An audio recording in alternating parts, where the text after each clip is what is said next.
Mga kaagre, harvest taog saging karon ginagmay.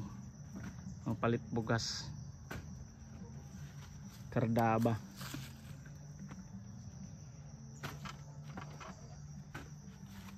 Abot di siya got mo ba? Sa kabiyahe ba no?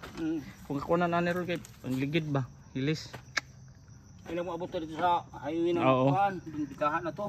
Pila ka punuan ni nong? Pila ka sipi? Ay bulig. Bulig, kuan ni siya.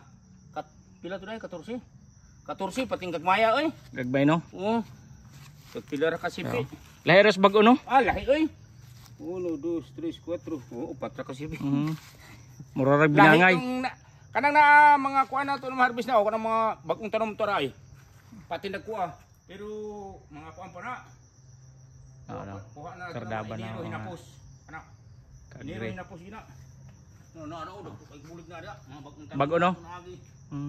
Ani mga daan man ni siya gagmay bulig lagi. Pila ra ka sipi. Pila ra day ka sipi basta daan na nga saging.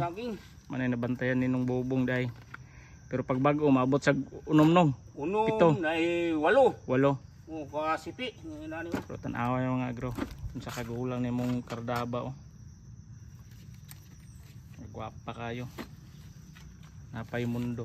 Bro. Mga 2 ka bulan nong. Oh. Ikang karon. Ulang na siya. Nasa nahan. Nahan. Agagri oh. Kita to sa mga dagways mga kardaba. Dili kayo sa sensitive sa kumpara nimo sa binangay. Mas gwapo ang presyo sa binangay kay medyo mahal. Ini baba siya pero okay ra. Okay, deliver sa amin ha. Next time na punta mga kagre.